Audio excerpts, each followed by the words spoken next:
పిల్లలకి తండ్రి వాల్యూ ఎప్పుడు తెలుస్తుంది? ఎక్సలెంట్ క్వశ్చన్ అండి. ఇప్పుడు మీరు కూడా చెప్పారు, ఏ వ్యక్తికైనా సరే, ఏ పిల్లవాడికైనా సరే అతను తండ్రి అయిన తర్వాత ఆ తండ్రి విలువ తెలిసి వస్తుంది అనేటువంటిది చెప్తూ ఉంటారు. అదే విషయాన్ని మీరు కూడా చెప్పారు. ఒక తండ్రి కొడుకుని తీసుకుని జాతరకు బయలుదేరాడు. తండ్రి ఏమిటంటే జాతరలో ఉన్నటువంటి విశేషాలన్నిటినీ పిల్లవాడితో పంచుకొని ఆనందపరచాలనేటువంటిది తండ్రి యొక్క ఆలోచన. కొడుకు ఆలోచన ఏమిటంటే, మా నాన్న జాతరకి తీసుకెళ్తున్నాడు, బోలుడని బొమ్మలు కొనుక్కోవచ్చు, అవన్నీ కూడా మా ఫ్రెండ్స్కి చూపించి మా నాన్న కొన్నాడని చెప్పి ఆనందపడవచ్చు అనేటువంటిది పిల్లవాడు ఆలోచన. సో ఈ రెండు ఆలోచనలతో ఇద్దరూ బయలుదేరారు. తండ్రి జాతర ఎలా ఉంటుందో ఎక్స్పీరియన్స్ చేద్దాము, తెలుసుకుంటాడు అనేటువంటి తండ్రి ఆలోచన. పిల్లవాడేమో అక్కడున్న బొమ్మలన్నీ కొనుక్కోవాలి, ఆనందంగా మన ఫ్రెండ్స్కి చూపించాలి, కొనిపిస్తాడు అనేటువంటిది కొడుకు ఆలోచన. వీళ్ళిద్దరూ అలా జాతరలోకి ఎంటర్ అయ్యారండి. తండ్రి జాతర యొక్క విశేషాలని వివరిస్తూ మెల్లగా సాగుతున్నాడు ముందుకి. అతని చిన్ననాటి జ్ఞాపకాలు, ఆ జాతరకు సంబంధించినటువంటి ప్రత్యేకతలు చెప్తూ ముందుకు వెళ్తున్నాడు. కొంత దూరం ముందుకు వెళ్ళిన తర్వాత పిల్లవాడికి ఆలోచన వచ్చింది, ఏంటి నాన్న ఇంకా ఏమీ కొనట్లేదు, ఇలా మాటలే చెబుతున్నాడు అని అనుకున్నాడు. కొంచెం ముందుకు వెళ్ళిన తర్వాత తండ్రికి ఆలోచన వస్తుంది, ఏంటి నా దగ్గర ఉన్నటువంటి డబ్బులతో నా అబ్బాయిని సంతోషపెట్టేటువంటి బొమ్మ ఏది కొనగలను అని తండ్రి ఆలోచన. అది మాట్లాడుకుంటూనే ఈ మనస్సుల్లో ఈ ఆలోచనలు రన్ అవుతూనే అలా ముందుకు వెళ్తూ ఉండగా ఒక షాప్ దగ్గర పిల్లవాడు అన్నాడు, నాన్న ఈ బొమ్మ నాకు అందంగా కనిపిస్తుంది, నాకు ఇష్టం అనిపిస్తుంది, ఇది కొనమని అడిగాడు. తండ్రి దాని ధర చూసి అతని జేబులో ఉన్న డబ్బులు గుర్తొచ్చి, ఇది కాదు నాన్న, ముందుకెళ్ళిన తర్వాత ఇంకోటి కొందాంలే అని అన్నాడు. అలా 1-2 సార్లు జరిగిన తర్వాత తండ్రి మనసులో తనను తానే తిట్టుకుంటున్నాడు. పిల్లవాడు అడిగినటువంటి బొమ్మ నేను కొనివ్వలేకపోతున్నాను అని తండ్రి అనుకుంటున్నాడు. కొడుకు అనుకుంటున్నాడు, ఇంకా నా తండ్రి బొమ్మ కొనలేదు అని కొడుకు అనుకుంటున్నాడు. సో ఇలా నడుచుకుంటూ వెళ్ళిన తర్వాత తండ్రికి అనిపించినటువంటిది, నేను ఏదైతే ఖర్చు పెడుతున్నానో, అంటే నేను ఏదైతే డబ్బులు తెచ్చుకున్నానో ఆ డబ్బులు ఇక్కడ ఈ బొమ్మకే ఖర్చు పెడితే తర్వాత ఇంటికి తీసుకెళ్ళడానికి, సరుకులు తీసుకువెళ్ళటానికి ఎలాగా అనేటువంటిది తండ్రి ఆలోచన. అయినప్పటికీ ఏదో ఒక బొమ్మ కొని నా కొడుకుని ఆనందపరచాలి అనేటువంటిది అనుకుంటూ ఉన్నాడు. అదే సమయంలో కొడుకుకి మెల్లగా కోపం ప్రారంభమైంది. నాన్న ఏమీ కొనట్లేదు, కొన్నప్పుడు నన్నెందుకు ఈ జాతరకు తీసుకురావటం అని చిన్నగా కోపం మొదలైనటువంటి సందర్భంలో తండ్రికి సంబంధించినటువంటి ఒక స్నేహితుడు అక్కడికి రావటం జరిగిందండి. అప్పుడు ఆయనతో మాట్లాడుతూ తండ్రి కొడుకుని పట్టుకున్నటువంటి చెయ్యి వదిలేశాడు. సో కొడుకేమో ఈ బొమ్మల ఆలోచనలో ఉండి అలా తెలియకుండానే ముందుకు సాగిపోయాడు. కొంత దూరం ముందుకు వెళ్ళిపోయిన తర్వాత అప్పుడు చూస్తే, వెనక్కి తిరిగి చూస్తే నాన్న లేడు. ఒక్కసారిగా కొడుకుకి భయం మొదలైంది, కళ్ళల్లో నీళ్లు తిరిగాయి, వెంటనే ఏడుపు వచ్చేసింది. ఒక్కసారిగా గుక్క పెట్టి ఏడవటం మొదలు పెట్టాడు. ఆ చుట్టుపక్కల ఉన్నటువంటి వాళ్ళందరూ చూసి ఎందుకో బాబు ఏడుస్తున్నాడని ఆ జాతర నుంచి కొంచెం పక్కకు తీసుకొచ్చి అక్కడ కూర్చోబెట్టారు. నాన్న ఎందుకు ఏడుస్తున్నంటే, మా నాన్న కావాలని ఏడుస్తున్నాడు.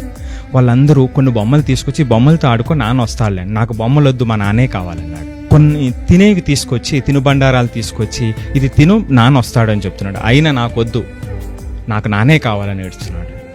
అంటే అప్పటి వరకు నాన్న మీద కోపం ఉన్నటువంటి ఆ పిల్లవాడు నాకు నాన్నే కావాలి, ఆ బొమ్మలు వచ్చినా, తినుబండారాలు వచ్చినా, ఐస్ క్రీములు తీసుకొచ్చినా నాకేమీ వద్దు అని గుక్క పెట్టి ఏడుస్తూనే ఉన్నాడండి. అదే సమయంలో తండ్రి అండి, అప్పటి వరకు ఉన్నటువంటి జాతరలో జనం పెరిగిపోయారు. సో కొడుకేమో తీసుకొచ్చిన కొడుకు కనిపించట్లేదు. అతను కూడా ఎంతో ఆందోళనతో ఎక్కడున్నావు నాన్న అని అరుచుకుంటూ అతను వస్తూ ఉన్నాడు.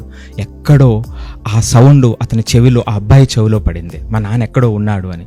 అలా వెతుకుతూ ఉండగా నాన్న వస్తూ ఉండటం కనిపిస్తే అక్కడి నుంచి ఉవ్వెత్తున వచ్చి తండ్రిని వచ్చి కౌగిలించుకున్నాడండి. సో పట్టుకున్న తర్వాత, నాన్న ఎందుకు వెళ్ళిపోయావు నాన్న, నా చెయ్యి వదలొద్దు నాన్న అని ఎక్కి ఏడవటం మొదలు పెట్టాడండి.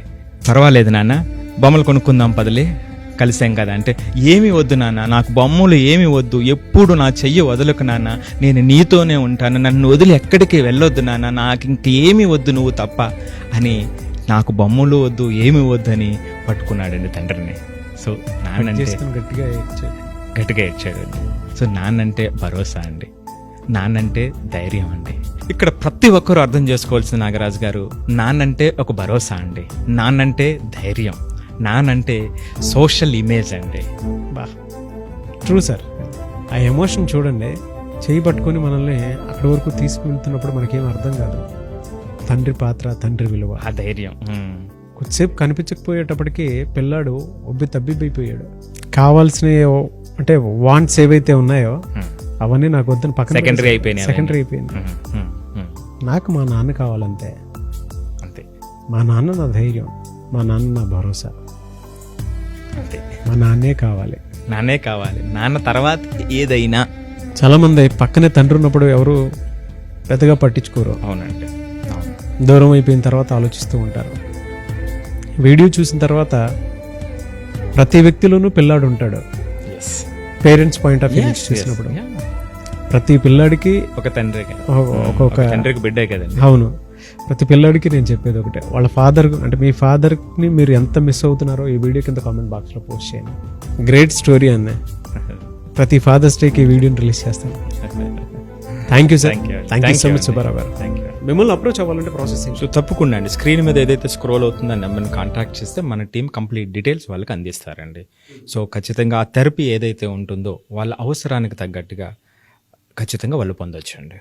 కొంతమంది పిల్లలు అయితే ఎడ్యుకేషన్కి సంబంధించి బెస్ట్ కెరీర్ ఏంటి, లోన్స్ ఎక్కడెక్కడ దొరుకుతాయి, వాటికి సంబంధించినటువంటి డేటా కూడా అడుగుతూ ఉంటారు. అవునండి. సో వాళ్ళకు కూడా ఎస్ అండి, కెరియర్ గైడెన్స్కి సంబంధించి వాళ్ళు ఏదైతే ఫీల్డ్ని ఎక్స్పెక్ట్ చేస్తున్నారో దానికి కంపాటబిలిటీ వాళ్ళకి ప్రస్తుతం ఉందా లేదా, వాళ్ళ ఇంట్రెస్ట్లు దానికి సరిపోతున్నాయా లేదా, వాళ్ళ సామర్థ్యం దానికి సరిపోతుందా లేదా, సరిపోవాలంటే ఏం చేయాలనేటువంటివి సైంటిఫిక్ అసెస్మెంట్స్ కూడా మన దగ్గర ఉన్నాయండి.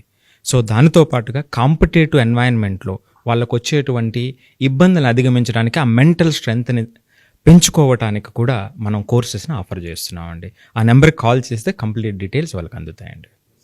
రియల్లీ ఫెంటాస్టిక్ అండి. Thank you sir. Thank you so much Subbarao garu. Thank you అండి. సో చూసారు కదండి వీడియో. ఈ వీడియోపై మీ అభిప్రాయాన్ని కామెంట్ బాక్స్లో పోస్ట్ చేయండి. ముఖ్యంగా మీరు కనుక మీ పిల్లల్లో ఏదైనా సరే అనే మీరు అబ్నార్మాలిటీ కనుక గమనించినట్లయితే ఒక కౌన్సిలింగ్ అవసరం ఉంది అనుకుంటే దయచేసి మీరు డిలే చేయకుండా వెంటనే సుబ్బారావు గారు అపాయింట్మెంట్ తీసుకోవచ్చు మీరు. ఈ వీడియో లైక్ చేయండి, షేర్ మాత్రం తప్పకుండా చేయండి. ఇలాంటి మరిన్ని వీడియోస్ కోసం మా ఛానల్ ఫాలో అవ్వండి. Thank you.